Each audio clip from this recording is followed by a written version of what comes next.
There have been more and more stories that we're starting to see about the U.S. government essentially trying to create a network of concentration camps. They're going around buying up warehouses to create these detention centers with the goal of being able to detain an extra 80,000 people.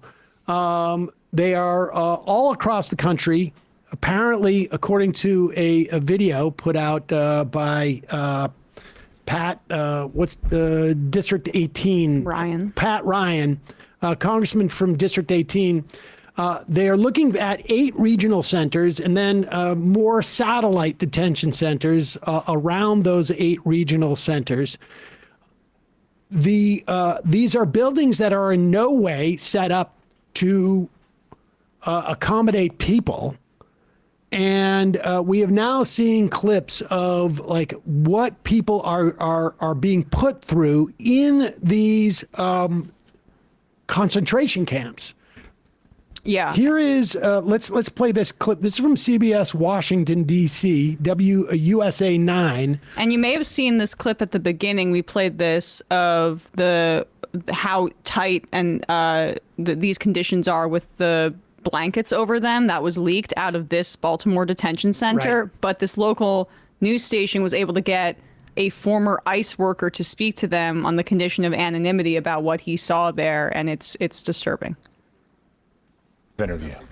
We're disguising the identity of a former worker here at the ICE detention facility on the 6th floor of this federal building in Baltimore because they signed a non-disclosure agreement before starting work here, which means they could face legal retaliation for talking about it. People laying on the floor, head to toe.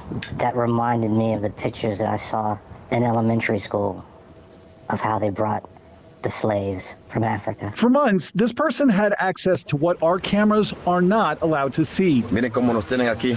Mire con migración cómo nos tienen. The inside of the same Baltimore ICE detention center showed in this viral video. Nos tienen en un depósito aquí en Baltimore. The former worker showed WUSA 9 documentation proving they were employed there. It was probably day 1 or day 2 that I saw the abuse. What did you see?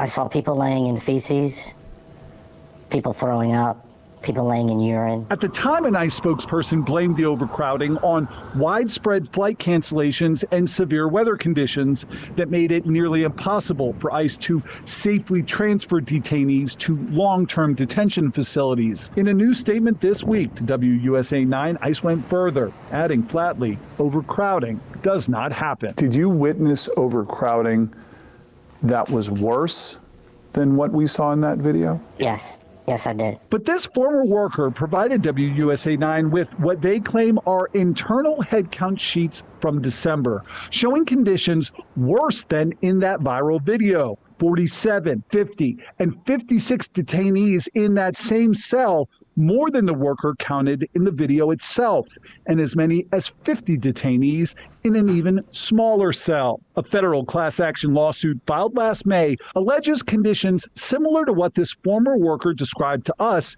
and seen in the video.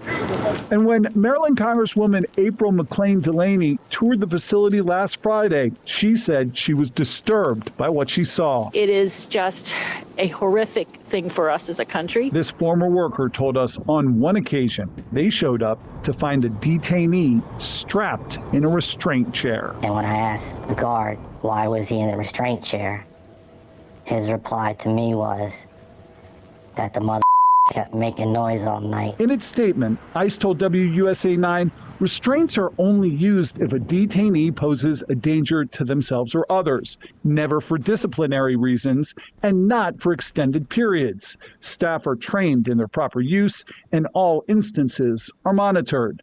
The spokesperson also said ICE is committed to the safety, health, and dignity of all individuals in custody. But this former worker told us he regularly saw detainees lying in filth, and treatment of women's sanitary needs was especially disturbing. We didn't always have sanitary stuff for them if they were having their cycle. what was the solution there? They were given diapers. ICE told WUSA 9 appropriate hygiene supplies, including sanitary products, for female detainees are provided, and that all staff and contractors treat detainees with respect and dignity. But the former worker showed us these screenshots of a group text message in which a coworker complains about the smell inside the facility. Someone messages back, "Smells like an animal house at the zoo." A third person seems to joke, "Goats?" And that's how I've seen some of the officers treat them and talk to them out of the Baltimore office like they were animals in a cage at the zoo. I'm for the deportation of illegal immigrants in this country, especially those that commit crimes. I've said it when I got hired. I said it in the interview. I knew who I was working for when I took this job. I had no problems with doing my job. I just have problems with the abuse and the treatment of the... Yeah.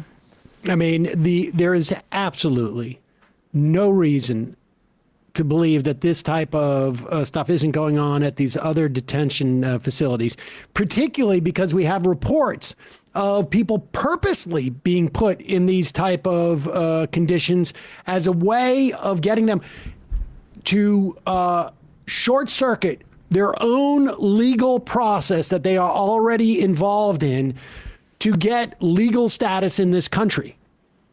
I mean, time and time again, there was a story of, we talked about this the other day, about that lawyer who told the judge in Minneapolis, like, put me in contempt of court so that I can get a rest for 24 hours. She was fired, by the way. And she was fired. Yeah.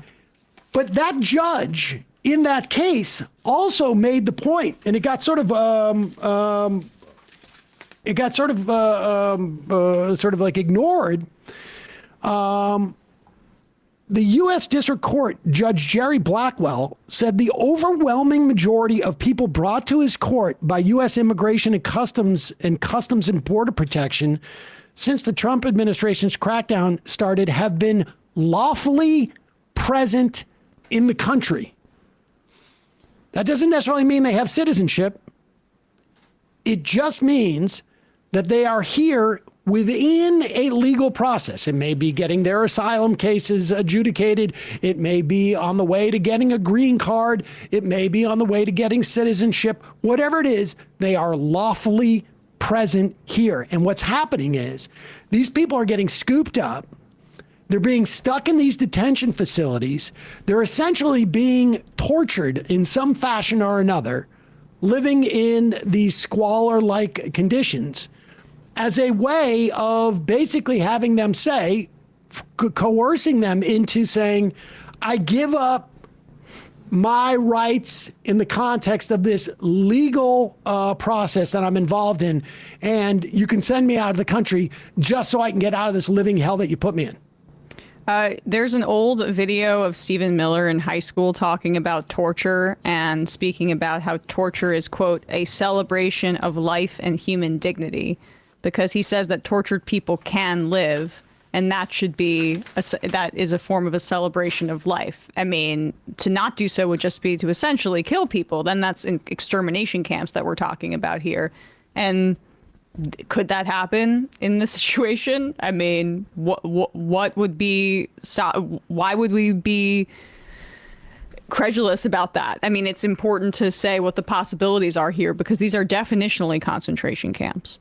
And when they were sending people to CCOT and they were shaving those men's heads and binding them together and humiliating them and torturing them and keeping lights on at all hours and sexually assaulting them, that the reason that they sent them there was because they couldn't necessarily get away with doing that at home. But right now they're going to try everything up into that point. This hearing that took place last Tuesday, where the attorney basically said this job sucks, and was subsequently fired. The judge in that February 3rd hearing said the overwhelming majority of the hundreds seen by this court have been found to be lawfully present. They live in their communities. Some are separated from their families. The reason for the hearing on Tuesday was, quote, compliance with court orders, with Blackwell seeking answers from the federal government on why lawful citizens are being held in custody when they, quote, should have been left alone and, quote, not arrested in the first place. Understand what's happening here with this. There are more and more instances of the Department of Justice and ICE, separate agencies, ignoring court orders. You'll read stories of ICE was required to not deport somebody, and they had already deported them, and they're not going to bring them back. And the problem is these courts are afraid to bring it to a head, because that's when you start to have a sort of recognized constitutional crisis. And it's sort of like, the analogy would be like you're in a relationship and you're conflict avoiding because if you hit the real conflict, you're going to have to break up. And maybe you have kids and you don't want to deal with the divorce. I'm going to act like I never saw those text messages. Exactly. Because a lot of these judges are in courts that aren't high enough where they feel like they may have the authority to make the administration come to it, and they also don't want to be responsible for this constitutional crisis to become that obvious in their jurisdiction. But what's horrifying is that we already know people are dying in ICE detention, and we know that ICE has stopped paying medical detainee treatment since October. And if these are the conditions that people are in, sleeping in urine and feces and women in diapers because they have no pads or tampons for them, the amount of squalor and the unsanitary conditions means that people are going to be dying and they're experiencing severe health issues at this current moment. And there's no oversight. I mean, is an NDA for that kind of work standard practice? That's the thing. It's like, what? This is the government. The government is now issuing NDAs? I mean, I could see it. I could see it, obviously, like if you're working in Intel, national secrets. But ding, ding, ding, ding, ding. That's what it is. It's because ICE and DHS are an outgrowth of the national security state.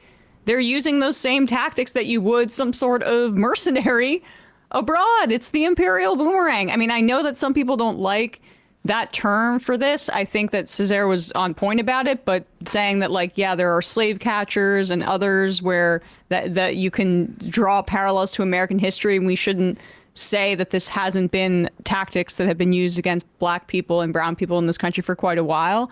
But I think it's important to frame it that way when you're looking at the systemic structure of the agency, because point taken on that.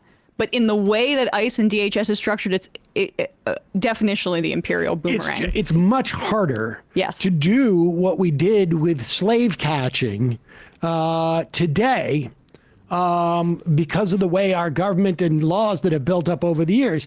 But if you slot this into national Homeland Security and national security, things get a lot loosey-goosier. And it's outside of the DOJ and of like our traditional law enforcement apparatus. We are using tactics that we have used abroad on U.S. soil right now, and including torture. Hey, folks, don't forget to hit the subscribe button and check out our daily show. We do it every day at 12 p.m. Eastern for about 2.5 hours. We even take phone calls. You should check that out.